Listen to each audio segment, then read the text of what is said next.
Hello மக்களே, இந்த மாதம் ஸ்பெஷல் வீடியோக்கு நம்ம சேனலில் என்ன பண்ணலாம் அப்படின்னு கேட்டிருந்தப்போ அதில் இருக்கிறதுலே அதிகமான ஓட்டு என்னோட top 50 comic books of all time என்ன அப்படின்றதுக்கு தான் வந்திருந்தது. அதை தான் இன்றைக்கி நம்ம பார்க்க போகிறோம். நான் ஸ்டார்டிங்லேயே சொல்லிடுறேன், இது என்னோட பர்சனல் ஒப்பீனியன் பேஸ் பண்ண ஒரு லிஸ்ட்டுங்கிறதுனால மோஸ்ட்லி இதில் இண்டிபெண்ட் கிரியேட்டர் ஒர்க்ஸ் தான் இருக்கும். பிக் டூவான மார்வல் டிசியிலேருந்து இதில் ஒரு 5-6, அதில் ஒரு 5-6 இருக்கும் அதிகபட்சம். அவ்வளோதான். இப்போ வாங்க லிஸ்ட்டை ஸ்டார்ட் பண்ணலாம். 50வது இடத்தில் கான். ஹியூமனிட்டிங்கிறது ஸ்பேஸ் ட்ராவல்லாம் கண்டுபிடிச்சி பல வருஷங்கள் ஆனதுக்கப்புறமும் கூட வறுமை கோட்டிற்கு கீழே வாழ்ந்துட்டு இருக்கிற ஒரு சின்ன வயசு பொண்ணு. அவள் இந்த கொள்ளையடிக்கிற கேங் கூட சேர்றா. அப்போ ஒரு ஸ்பேஸ் ட்ராவல் பண்ணக்கூடிய ஒரு ஷிப்பில் ஏறும்போது அவளுக்கு என்னெல்லாம் நடக்குது அப்படின்றத ஒரு 3 சாப்டரில் சொல்லக்கூடிய ஒரு இன்ட்ரெஸ்டிங்கான ஸ்டோரி தாங்க கான். இதோட எண்டிங் இந்த டைரக்ஷன்லேயே போன நீ அப்படிங்கிற மாதிரி இருக்கும். பட் ஓவராலாக அந்த ஒரு ஸ்பேஸ் ஷிப்புக்குள்ளே இருக்கிற எக்ஸ்பீரியன்ஸை சூப்பராக காமிச்சிருப்பாங்க. 49வது இடத்தில் மார்ட்ஸ். பேசிஃபிஸ்டான super hero. அதாவது எனக்கு இந்த சண்டையெல்லாம் வேண்டாம்ப்பா, மனிதர்கள் எல்லாம் ஒன்றோடு ஒன்றாக நன்றாக இருப்போம் அப்படின்ற ஒரு ஐடியாலஜி இருக்கிற சூப்பர் ஹீரோ கதை சொல்கிறது ரொம்ப ரொம்ப கஷ்டம். அதை இந்த காமிக் புக் ரொம்ப நல்லா பண்ணுச்சுன்னு நான் சொல்லுவேன். 48வது இடத்தில் ஷேட் த சேஞ்சிங் கேர்ள். ஒரு ஹை ஸ்கூலில் அப்பாடி இவ செத்துட்டாடா நிம்மதி அப்படின்னு கிளாஸ்மேட்ஸ் எல்லாம் ஃபீல் பண்ணுற அளவுக்கு புல்லியாக இருந்த ஒரு கேரக்டர். அந்த பொண்ணோட உடம்புக்குள்ளே வேற உலகத்திலேருந்து வந்த ஏலியன் சேர்ந்துருது. அந்த ஏலியன் தன்னோட உலகத்தோட போலீஸ் கிட்ட இருந்தும் தப்பிச்சு இந்த பொண்ணோட வாழ்க்கையும் வாழ்ந்து ஒண்ணுக்குள்ள ஒன்று எப்படி பேலன்ஸ் பண்ண ட்ரை பண்ணுதுன்றது தான் இந்த ஷேட் த சேஞ்சிங்கோட கதை. 47வது இடத்தில் விச் பிளேடு. ரொம்ப 90s, ரொம்ப ஃபேன் சர்வீஸ் ஹெவி, ஒரு மீடியாக்கரான மிஸ்ட்ரி இதெல்லாம் இருக்கிறதா விச் பிளேடு. பட் இருந்தாலும் எனக்கு பிடிக்கும். அதுவும் இல்லாமல் ஒரு பாதி சீரீஸ் முடிஞ்சதுக்கப்புறம் ஒரு உண்மையிலேயே நல்ல கிரியேட்டர் இதை நான் ஜென்யூனான கதையாக மாற்றணும் அப்படின்னு நினைக்கிறேன்னு சொன்னால் எப்பேற்பட்ட கதையாக இருந்தாலும் நல்ல கதையாக மாற்ற முடியும் அப்படின்னு ப்ரூவ் பண்ண ஒரு சீரீஸ் தான் விச் பிளேடு. 46வது இடத்தில் A Vicious Circle. ஒரு டேலண்டடான ஆர்டிஸ்ட் பண்ண ஒரு பேஷன் ப்ராஜெக்ட்டுங்க இது. 2 டைம் ட்ராவலர்ஸ் ஒருத்தர் கொல்ல ட்ரை பண்ணுறாங்க. ஏன் அவங்க இந்த மாதிரி பண்ணிக்க ட்ரை பண்ணுறாங்க, இதெல்லாம் எங்கே ஆரம்பிச்சதுன்னு ஸ்டெப் பை ஸ்டெப்பாக ரிவீல் பண்ணுற ஒரு இன்ட்ரெஸ்டிங்கான ஆர்ட்டில் சூப்பராக காமிச்ச ஒரு காமிக் தான் A Vicious Circle. 45வது இடத்தில் ஒன்ஸ் அண்ட் ஃபியூச்சர். இந்த இங்கிலாண்டில் கிங் ஆர்த்தர் அப்படின்ற கதையை பேஸ் பண்ணி சொல்லப்பட்ட ஃபேண்டசி எல்லாம் மாடர்ன் டைமுக்குள்ளே கொண்டு அதை ஜாலியாக ஒரு மேஜிக்கல் ஃபேண்டசி அட்வென்ச்சராக கொடுத்துருப்பாங்க. மெயின் ஸ்ட்ரீமாக ஏதாவது இன்ட்ரெஸ்டிங்கான காமிக் படிக்கணும்னா இது தாராளமாக ரெக்கமெண்ட் பண்ணுவேன். 44வது இடத்தில் ஸ்னாட் கேர்ள். ஒரு திமிரு பிடிச்ச பொண்ணு ஃபேஷன் இண்டஸ்ட்ரிக்குள்ளே பிரேக்கிங் ஸ்டார் ஆகிட்டு இருக்கா. பட் அவளுக்கு ஒரு சின்ன ரகசியம் என்னென்னா, ஒரு ஸ்பெசிஃபிக்கான அலர்ஜி அவளுக்கு இருக்குது. அந்த அலர்ஜி வந்துச்சுன்னா அப்படியே மூக்கிலேருந்து சளியாக வடியும் அப்படிங்கிற மாதிரி வச்சுக்கோங்க. இந்த உண்மையை மறைக்க ட்ரை பண்ணி அந்த ஃபேஷன் இண்டஸ்ட்ரிக்குள்ளே என்ன ட்ரை பண்ணுறா, அவளுக்கு ஃப்ரெண்ட்ஸ் எல்லாம் எப்படி அமைகிறாங்க, அதுக்கப்புறம் என்ன பண்ணுறா அப்படிங்கிறத ஸ்னாட் கேர்ளோட கதை. 43வது இடத்தில் Green Lantern by Geoff Johns. Green Lantern ஒரு எக்ஸிஸ்டிங் சூப்பர் ஹீரோவோட கதையை நான் சூப்பராக எக்ஸ்பேண்ட் பண்ண போகிறேன். அந்த கேரக்டருக்கு ஒரு புது பெரிய உலகத்தை கிரியேட் பண்ணி கொடுத்து இதுதாண்டா இனிமேல் பேசிக்ஸ்ன்னு ப்ரூவ் பண்ண போகிறேன் அப்படின்னு இறங்கி செஞ்ச ஒரு சூப்பர் ஹீரோ காமிக் தான் ஜெஃப் ஜான்ஸ் எழுதின மொத்த கிரீன் லேண்டன் ரன்னும். 42வது இடத்தில் சுப்பீரியர் ஸ்பைடர்மேன். ஸ்பைடர்மேனோட உடம்புக்குள்ளே டாக்டர் ஆக்டோபஸ் ஏறிடுறான். அதுக்கப்புறம் ஸ்பைடர்மேனாக டாக்டர் ஆக்டோபஸ் எப்படி பர்ஃபார்ம் பண்ணுறான், ஸ்பைடர்மேனோட வாழ்க்கை இவன் எப்படி வாழ்கிறான் அப்படின்னு சொல்லி செம்ம ரகலையாக செம்ம ஆக்ஷன் ஓரியன்டாக கொடுத்துருப்பாங்க. சூப்பரான சீரீஸ். 41வது இடத்தில் இன்விசிபிள்ஸ். சொசைட்டியில் நடக்கிற அப்ரெஷன்லாம் பல விதங்கள் நடக்குது. சாதா மனுஷங்க ஒரு பக்கம் பண்ணிகிட்டு இருக்காங்க, அது போக மேஜிக் குரூப் ஒரு பக்கம் பண்ணிகிட்ருக்கு, சைக்கிக் குரூப் ஒரு பக்கம் பண்ணிகிட்ருக்கு. இப்படின்றது தான் ரியாலிட்டி. இவங்க எல்லாரையும் எப்படி ஹேண்டில் பண்ணுன்றதுக்கு நாங்கள் ஒரு சீக்ரெட் ஆர்கனைசேஷன் வச்சுருக்கோம், அவங்க தான் இன்விசிபிள்ஸ் அப்படின்னு சொல்லி ஒரு குரூப் ஆஃப் பீப்புள் எப்படி இந்த அப்ரெஷனெல்லாம் மேஜிக்கு சைக்கிக் பவர்ஸ் இதெல்லாம் வச்சு ஹேண்டில் பண்ணுறாங்க அப்படிங்கிறது தான் இன்விசிபிள்ஸோட கதை. கிராண்ட் மாரிசன் எனக்கு one of the top favourite comic writers of all time. இந்த லிஸ்ட்டில் மறுபடியும் வருவார். வெயிட் அண்ட் வாட்ச் மக்களே. 40வது இடத்தில் Batman no man's land. Basically Gotham City ஒரு பெரிய பிரச்சனையெல்லாம் சந்தித்து பார்ட்டாக கூறு போடப்பட்டு ஒவ்வொரு ஏரியா ஒவ்வொரு வில்லன் கையில் கண்ட்ரோலுக்கு போயிடுச்சு. இதை பேட்மேனோட டீமை சேர்ந்தவர்களும் எப்படி திரும்பி நார்மலுக்கு கொண்டு வராங்க, என்னென்ன பண்ண போகிறாங்க அப்படிங்கிற ஒரு சூப்பரான சூப்பர் ஹீரோ ஸ்டோரிங்க இது. இதுக்கு முன்னாடியே கண்டேஜின்னு கேட்டக்லிசம்னு நிறைய கதை நடக்கும். முடிஞ்சால் எல்லாத்தையும் செட்டாக படிங்க. பட் இல்லைனாலும் நோ மேன்ஸ் லேண்டு மட்டுமே தனியாக படிச்சிங்கனாலும் சூப்பராக தான் இருக்கும். 39வது இடத்தில் it's lonely at the centre of the world. ஒரு teenage female writer, comic artist எப்படி வேணால் வச்சுக்கோங்க. அவங்க வந்து தன்னோட லைஃப் எக்ஸ்பீரியன்ஸை எனக்கு இப்படி லாம்பாக நடந்துச்சு அப்படின்னு சொல்லி காமிக்கில் இன்ட்ரெஸ்டிங்காக மெட்டா லெவலில் நிறைய விஷயங்கள் சொன்ன ஒரு பர்சனல் பயோகிராஃபி மாதிரி காமிக்குது. இதில் டார்க்கான சில மேட்டர், சூசைடு, அந்த மாதிரி விஷயங்களும் பேசப்பட்டிருக்கும். ரொம்ப பர்சனலான ஜென்யூனான ஒரு காமிக் புக். 38வது இடத்தில் த ஃபேண்டம். நான் சின்ன வயசில் ஃபஸ்ட்டு படித்த காமிக் புக் இதுதான். அந்த நாஸ்டாலஜியா வந்து இப்போ வரைக்கும் என்னை அஃபெக்ட் பண்ணிக்கிட்டே தான் இருக்குது. 37வது இடத்தில் மல்டிவர்சிட்டி. டிசி காமிக்ஸ் அப்படின்ற உலகத்துக்கும் அதோட ஃபேன்ஸுக்கும் என்ன விதமான கனெக்ஷன் அப்படிங்கிறத வந்து மல்டிவர்ஸு லொட்டு லொசுக்குன்னு எதையோ உள்ளே கொண்டு வந்து இதாண்டா நீங்கள் இதாண்டா நாங்கள் அப்படின்னு போட்டு உடைச்ச ஒரு காமிக் இது. 36வது இடத்தில் அல்டிமேட் ஸ்பைடர்மேன். ஸ்பைடர்மேனோட கதையை முதல்ல இருந்து யங்கர் ஆடியன்ஸுக்காக நம்ம வந்து ஃப்ரெஷ்ஷாக சொல்ல போகிறோம். எப்படி சொல்லலாம் அப்படின்னு பிளான் பண்ணி ஸ்டார்ட் பண்ணப்பட்ட ஒரு ப்ராஜெக்ட். சுமார் ஒரு 10 வருஷம் ஓடிச்சுன்னு நினைக்கிறேங்க. 10 வருஷமும் டாப் நாச் என்டர்டெயின்மெண்ட். ஸ்டார்டிங்லேருந்து எண்டு வரைக்கும் ஒரு சூப்பரான ஜேர்னி இருக்கும். ஸ்பைடர்மேன் அப்படின்ற கேரக்டர் எனக்கு என்னன்னே தெரியாதுன்றவங்க கூட படித்தான்னா ஃபேன் ஆகிடுவான். அந்த மாதிரி ஒரு சீரீஸ் தான் அல்டிமேட் ஸ்பைடர்மேன். 35வது இடத்தில் த ஃபைனல் கட். ஒரு குரூப் ஆஃப் ஃப்ரெண்ட்ஸுன்னு கூட சொல்ல முடியாது அவங்கள, ஒருத்தர் அவங்களுக்கு தெரியும். அவங்கெல்லாம் வந்து மொத்தமாக சேர்ந்து ஒரு சின்ன இண்டிபெண்ட் ஃபிலிம் மாதிரி ஒன்று எடுக்க ட்ரை பண்ணுறாங்க.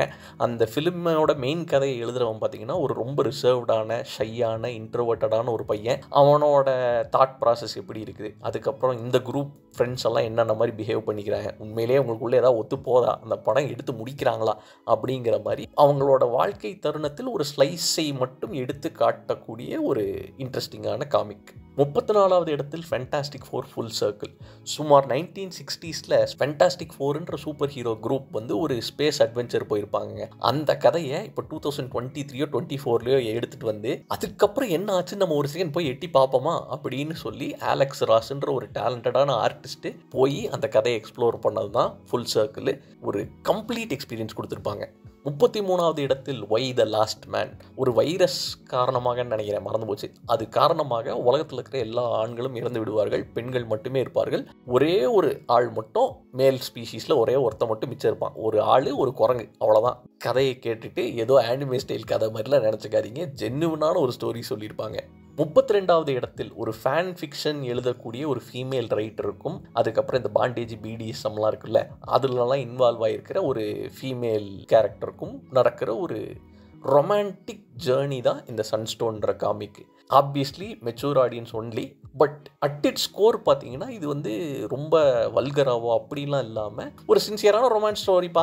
ஆனால் இன்வால்வ் ஆகிருக்க 2 பேர் வந்து இந்த மாதிரி ஆளுங்க அப்படின்ற மாதிரி வச்சுக்கோங்களேன். 31வது இடத்தில் 10 ஆஃப் ஸ்போர்ட்ஸ். காமிக் புக் ஈவெண்ட்ஸுங்கிறது வந்து எனக்கு அடிக்கடிலாம் பிடிக்காதுங்க. நான் ஒரு ஃப்ளோவில் பார்த்துட்டு இருக்கேன், நீ ஏன்டா டிஸ்டர்ப் பண்ணுறேன்ற மாதிரி தான் நான் ஃபீல் பண்ணுவேன். பட் அப்படிப்பட்ட எனக்கு கூட ஈவெண்ட்டுன்னு பண்ணால் இப்படி கலகலன்னு பண்ணுங்கப்பா அப்படின்னு ஃபீல் பண்ண வச்ச ஒரு எக்ஸ்மென் பேஸ்டு ஈவெண்ட் தான் அது. பல டீம்ஸு, பல கேரக்டர்ஸு எல்லாம் இன்வால்வ் ஆகி ஒரு காம்படிஷன் மாதிரி நடக்கும். அந்த காம்படிஷனும் நார்மல் ரூல்ஸ்குள்ளெல்லாம் நடக்காது, என்னென்னமோ நடக்கும் அப்படின்ற மாதிரி ஒரு காமிக் இது. ஆப்வியஸ்லி இதை என்ஜாய் பண்ணுறதுக்கு முன்னாடி வந்த சில சீரீஸ் படிச்சிருக்கணும். பட் ஸ்டில் எனக்கு பர்சனலி இது வந்து 31st ஸ்பாட்டில் இருக்கும். 30வது இடத்தில் ஒண்டர் உமன் எர்த் 1, மறுபடியும் கிராண்ட் மாரிசன். ஒண்டர் உமன் எனக்கு one of my all time favourite கேரக்டர்ஸுங்க. அதை கிராண்ட் மாரிசனோட கண்ணில் எப்படி பார்த்துருக்கா அப்படின்னு பார்க்குறதே வந்து ஒரு எக்ஸ்பீரியன்ஸாக தான் நான் சொல்லுவேன். ஜென்ரல் ஆடியன்ஸுக்கு இது பயங்கர 50-50. ஒன்று ரொம்ப பிடிக்கும்னு சொல்லுவாங்க, இல்லைனா சுத்தமாக பிடிக்காதுன்னு சொல்லுவாங்க. நான் வந்து ரொம்ப பிடிக்குன்ற கேட்டகரியில் இருக்கேன். 29வது இடத்தில் கைகர். 2030 ஏதோ ஒரு நியூக்ளியர் வாரோ என்னமோ நடக்குதுங்க. அந்த டைமில் பாதிக்கப்பட்ட ஒரு ஆள், அவனுக்கு வந்து ரேடியேஷன் பவர்ஸ் எல்லாம் கிடைக்குது. பல வருடங்களுக்கு அப்புறமும் இன்னும் உயிரோடு இருக்கான். அவன் வந்து உலகமே அழிஞ்சதுக்கு அப்புறமா எல்லாம் பார்ட்டாக பிரிஞ்சு என்னென்னமோ ஃபேக்ஷன்லாம் ஆயிடுச்சு. இந்த இடத்துல இவனோட ஜேர்னி எப்படி போகுது அப்படின்னு பார்க்கக்கூடிய ஒரு இன்ட்ரெஸ்டிங்கான கதை தான் கைகர். 28வது இடத்தில் கிளாசிக்கான ஆர்ச்சி காமிக்ஸ், பெட்டி அண்ட் வெரானிகா, ஜக் ஹெட். இது எல்லாமே எனக்கு பர்சனலி இந்த யூத் பேஸ்டு காமெடி அப்படிங்கிறது ரொம்ப பிடிக்கும். அதை ஆர்ச்சி காமிக்ஸ் மாதிரி யாரும் பண்ணியிருக்க மாட்டாங்க. 1960s சொன்ன யூத் பேஸ்டு காமெடி இப்போ 2024 பார்க்கும்போதும் சிரிப்பு வரும். ஜாலியான ஃப்ரெஷ்ஷான காமிக். 27வது இடத்தில் ஜின் வந்து ரொம்ப இன்ட்ரெஸ்டிங்கான காமிக்குங்க. எப்படின்னா இதோட ரைட்டருக்கும் ஆர்டிஸ்ட்டுக்கும் ஐடியாலஜிக்கலி ஒத்தே போல. இவர் பண்ணுறது அந்த அம்மா பிடிக்கல, அந்த அம்மா சொல்கிற ஐடியா இவன் ஏற்றுக்க ரெடி இல்லை. ஸோ பயங்கர கான்ஃப்ளிக்டில் இருந்தாலும் அதோட எக்ஸிக்யூஷன் ஃபைனல் 2 ப்ராடக்ட்னு பார்த்தீங்கன்னா, டேய் உங்கள் 2 பேருக்கும் பிடிக்காமலே இவ்வளோ நல்லா பண்ணியிருக்கீங்களா அப்படிங்கிற மாதிரி இருந்துச்சு. கதை அப்படின்னு சொல்லணும்னா ஒரு மாடர்ன் டைமில் ஒரு தங்க புதையலை தேடி செல்லும் ஒரு ஃபீமேல் கேரக்டர் இருக்காங்க. அதே டைமில் பல வருடங்களுக்கு முன்னாடி ஜின்னு சொல்லி ஒரு மாய மந்திரம் செய்யக்கூடிய ஒரு பெண் இருக்கிறாள். யாராக இருந்தாலும் வசியம் செய்து விடுவாள் அப்படிங்கிற மாதிரி ஒரு கேரக்டர் இருக்குது. இந்த கேரக்டரும் எப்படி அவங்களோட ஜேர்னி எல்லாம் கிராஸ் ஓவர் ஆகுது, கடைசியில் எங்கே இதெல்லாம் போய் முடியுது அப்படின்னு சொல்லி மொத்த உலகத்தையும் சுற்றி தாண்டி போகிற ஒரு அட்வென்ச்சர் ஸ்டோரி தாங்க ஜின்னு. 26வது இடத்தில் She Hulk by John burn.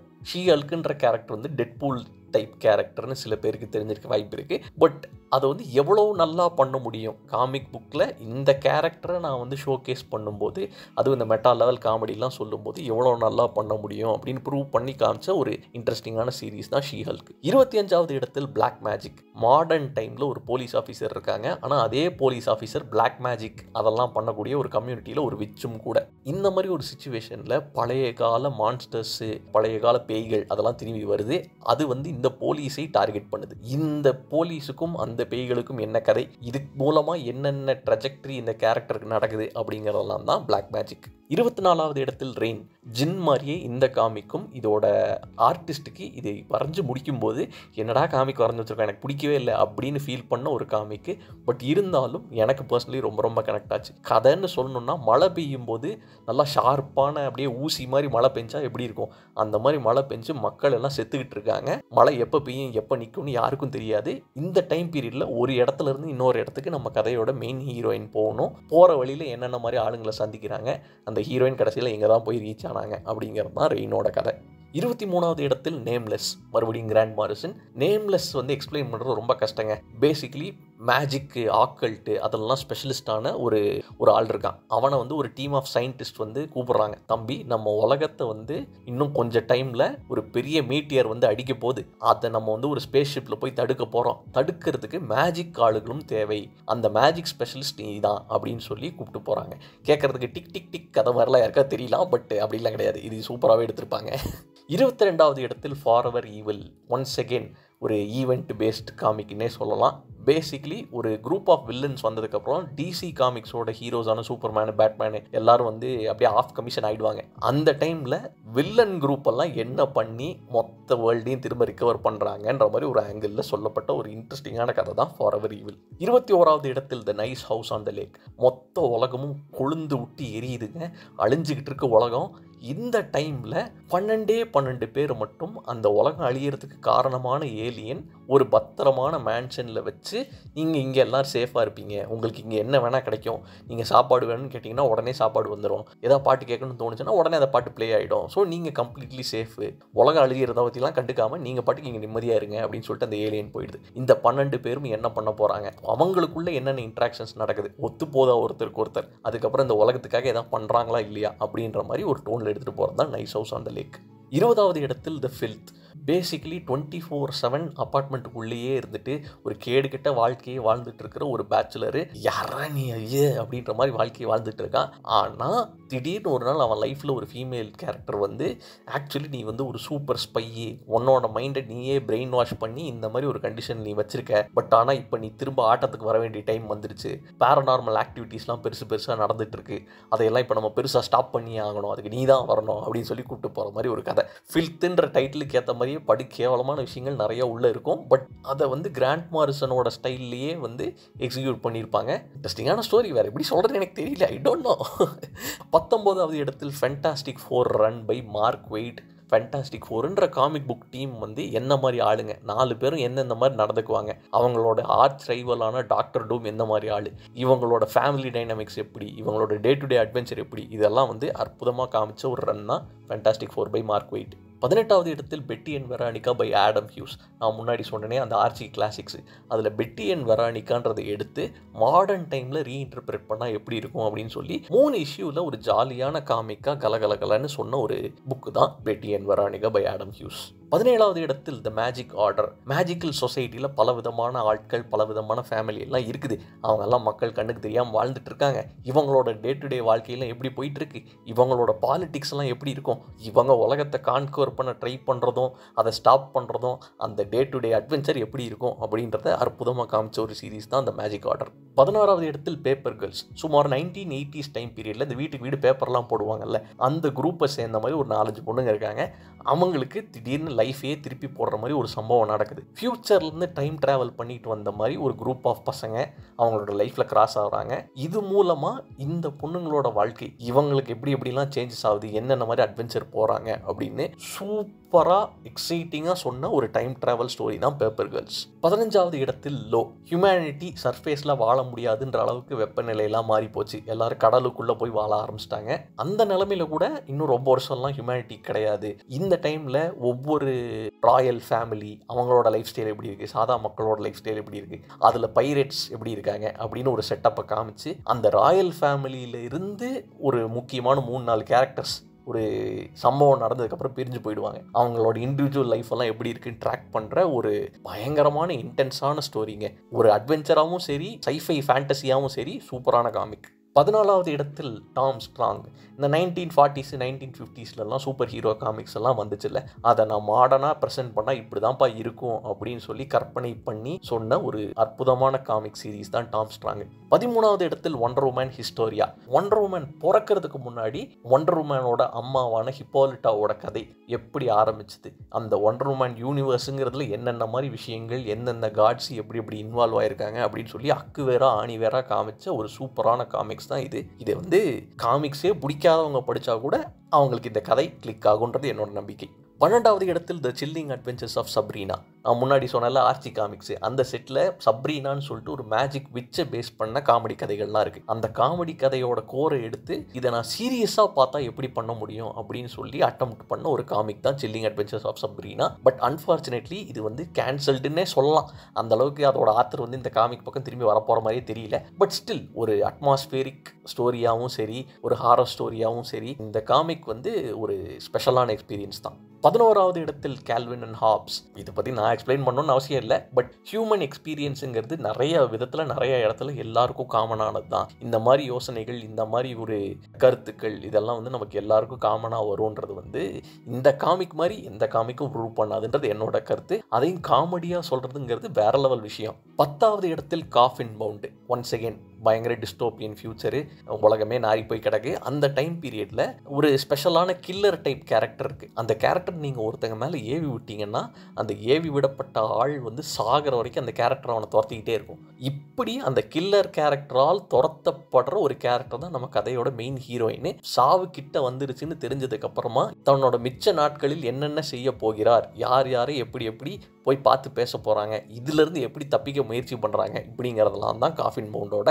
ஒரு கதை சுருக்கம். பட் எக்ஸ்பீரியன்ஸாக பார்க்கும்போது இதுக்கும் மேலேயே நிறையா இருக்குங்க. 9வது இடத்தில் ரெக்லெஸ். ஆல்மோஸ்ட் ஜேம்ஸ் பாண்ட் கதைகள் பிடிக்குன்றவங்க யாராக இருந்தாலும் அவங்களுக்கு இந்த காமிக் பிடிக்கும். சிம்பிளாக சொல்லணும்னா ஜேம்ஸ் பாண்ட் அளவுக்கு அப்படியே ஹைஃபையெல்லாம் இல்லைனாலும் ஒரு லோக்கலான ரவுடி ஆள் மாதிரின்னு வச்சுக்கோங்க. அவன் ஒரு டிடெக்டிவ் ஏஜென்சி மாதிரி நடத்தான். அதில் யார் யாருக்கு எப்படி எப்படி ஹெல்ப் கேட்டு வர்றவங்களுக்கு என்னென்ன பண்ணுறான் அப்படின்னு சொல்லி இது வரைக்கும் ஒரு 5 கதை ரிலீஸ் பண்ணியிருக்காங்க. பர்ஃபெக்ட் சாட்டிஸ்ஃபேக்ஷன் இருக்கும். 8வது இடத்தில் ஃபெய்த்லெஸ்.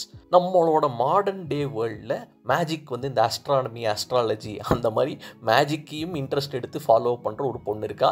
அந்த பொண்ணோட லைஃப்பில் திடீர்னு ஆக்சுவல் மேஜிக்கெல்லாம் தெரிஞ்ச பவர்ஸ் கொண்ட சில கேரக்டர்ஸ் உள்ளே வராங்க. இதுக்கப்புறம் அந்த பொண்ணோட லைஃப் எப்படி எப்படி மாறுது அப்படிங்கிறது தான் ஃபெய்த்லெஸ். 7வது இடத்தில் காத்தம் அகாடமி. பேட்மேன் வசிக்கும் இடமான காத்தம் சிட்டியில் ஒரு ஹை ஸ்கூல் இருக்குது. அந்த ஸ்கூலில் இருக்கிற பசங்க அவங்களோட டே டு டே லைஃப் எப்படி இருக்குது, பேட்மேன் வில்லன்ஸ் வரும்போது ஸ்கூலுக்குள்ளே என்ன நடக்குது, அதே மாதிரி இந்த ஸ்கூலில் இருக்கிற ஒரு குரூப் ஆஃப் ஃப்ரெண்ட்ஸ் இருக்காங்க, அவங்களுக்குள்ளே இருக்கிற சின்ன சின்ன ஊடல்கள், சின்ன சின்ன ஃப்ரெண்ட்ஷிப் மூமெண்ட்ஸு, இதெல்லாம் கவர் பண்ணுற ஒரு இன்ட்ரெஸ்டிங்கான mystery based slice of life தான் காத்தம் அகாடமி. 6வது இடத்தில் V for Vendetta. Humanity, society, இந்த மாதிரி பெரிய பெரிய விஷயங்கள் எப்படி எப்படியோ என்னென்னவோ ஆகி போய் கிடக்கு. இதால் பாதிக்கப்பட்ட ஒருத்தன் இதை மொத்தமாக அப்போஸ் பண்ணி ஒரு எழுச்சி மூமெண்ட்டை கொண்டு வருகிறான் அப்படிங்கிற மாதிரி ஒரு கதைன்னு வச்சுக்கோங்க. நான் ரொம்ப க்ரூடாக எக்ஸ்பிளைன் பண்ணுறேன், but this is the essence. வேற லெவலுங்க. பொலிட்டிக்கல் கமெண்ட்ரினா இதாண்டா பொலிட்டிக்கல் கமெண்ட்ரி. 5வது இடத்தில் the Queen and the Woodborn. ஒரு ராஜா கால டைமில் நடக்கிற கதை. அந்த நாட்டோட இளவரசர் நோய்வாய்ப்பட்டு கிடக்கார். அதே சமயத்தில் அந்த நாட்டோட ராணியையும் கொல்ல முயற்சி பண்ணிட்டு இருக்காங்க. இந்த மாதிரி ஒரு டைம் பீரியடில் அந்த ராணி காட்டுக்குள்ளே இருக்கிற ஒரு லோக்கல் கார்டு, அந்த கார்டு கிட்ட போய் ஒரு டீல் பேசுகிறாங்க. சில விஷயங்கள் நடக்குது, நடந்ததுக்கப்புறம் ஒரு டீல் பேசுகிறாங்க. நான் உனக்கு எப்போவுமே சர்வெண்ட்டாக இருக்கேன், அப்படியே ஆகட்டும் அப்படிங்கிற மாதிரி ஆரம்பிக்கிற கதை. அந்த காடஸுக்கும் இந்த ராணிக்கும் எப்படி கதை எவால்வ் ஆகுது அப்படிங்கிறது தான் இந்த காமிக். 4வது இடத்தில் ஹாக்கை பை மேட் ஃப்ராக்ஷன். ஒரு கிரவுண்ட் லெவல் சூப்பர் ஹீரோ கதைன்னா இப்படி தாங்க சொல்லணும். ஒரு வேற லெவல் காமிக். 3வது இடத்தில் Batman by Grant Morrison. Basically பேட்மேனுன்ற கேரக்டரை நான் பயங்கரமாக ரீடிஃபைன் பண்ணுற மாதிரி ஒரு ஜேர்னியில் எடுத்துகிட்டு போகிறேன். ஒரு 10 வருஷம் இந்த கேரக்டரை வச்சு செய்ய போகிறேன் அப்படின்னு முடிவு பண்ணி அந்த வச்சு செய்கிற எக்ஸ்பீரியன்ஸை காமிக்காக சூப்பராக காமிச்ச ஒரு பெரிய ரன் தாங்க இந்த பேட்மேன் ரன்னு. கிராண்ட் மாரிசன் எழுதின காமிக்ஸில் மட்டும் இல்லாமல் ஜென்ரலாகவே காமிக்ஸ்லேயே one of the best of the all time. 2வது இடத்தில் சாகா. ஒரு பெரிய கேலக்சியில் 2 பிளானட்டுக்கு நடுவில் ஒரு பெரிய போர் போயிட்டுருக்கு. அந்த போர் டைமில் கைதியாக்கப்பட்ட ஒருத்தன் தான் ஹீரோ. அந்த கைதியாக இருந்தவன் இடத்துல ஜெயிலராக இருக்கிறது தான் ஹீரோயின். இவங்க 2 பேருக்குள்ளே எப்படி ரொமான்ஸ் மலருது, இவங்க அதுக்கப்புறம் என்னென்ன பண்ணுறாங்க, இவங்களோட ஃபேமிலி என்னென்ன மாதிரிலாம் ரியாக்ட் பண்ணுறாங்க, அதுக்கப்புறம் அவங்களோட அடுத்த ஒரு 10-15 வருஷம் வாழ்க்கை எப்படி போகுது அப்படிங்கிறது தான் வந்து சாகா. ஸ்பேஸ் அட்வென்ச்சர் அப்படிங்கிறது இந்த காமிக் மாதிரி யாரும் பண்ணியிருக்க மாட்டாங்க. ஃபேமிலி ட்ராமான்றதையும் இந்த காமிக் மாதிரி யாரும் பண்ணியிருக்க மாட்டாங்க. நம்பர் 1 ஸ்பாட்டில் ப்ரொமீத்தியா. பேசிக்கலி ஒரு மேஜிக்கல் பவர்ஸ் இருக்கிற ஒரு சூப்பர் ஹீரோ. தனக்கு வயசாயிடுச்சு, இந்த ப்ரொமீத்தியான்ற ரோலை அடுத்த ஜென்ரேஷனுக்கு கொடுக்கணும் அப்படின்னு சொல்லி ரேண்டமாக செலக்ட் செஞ்சு ஒரு பொண்ணுக்கிட்ட கொடுத்துருது. அதுக்கப்புறம் அந்த பொண்ணோட வாழ்க்கை எப்படி மாறுது, அந்த ப்ரொமீத்தியான்ற ஹீரோ ரோலுக்கு அவங்க என்னென்னலாம் பண்ணி எப்படி இப்படிலாம் அடாப்ட் ஆகிறாங்க, கடைசியில் அந்த சூப்பர் ஹீரோயின் ஜேர்னி எப்படிலாம் போகுது அப்படிங்கிறது தான் ப்ரொமீத்தியாவோட கதை. என்னை பொறுத்த வரைக்கும் the best comic of all டைமுங்க. ஸோ அதுதான் மக்களே என்னுடைய top 50 favourite comics of all time. Hopefully லிஸ்ட்லேருந்து ஏதாவது 1-2 உங்கள் கண்ணுக்கு இன்ட்ரெஸ்டிங்காக பட்டிருக்கும்னு நம்புகிறேன். அப்படி ஏதாவது பட்டுச்சுன்னா அது என்ன காமிக்ஸ்னு கீழே எனக்கு சொல்லுங்கள். மறுபடியும் உங்களை இன்னொரு வீடியோவில் சந்திக்க வரேன். until next time, bye bye, Johnny.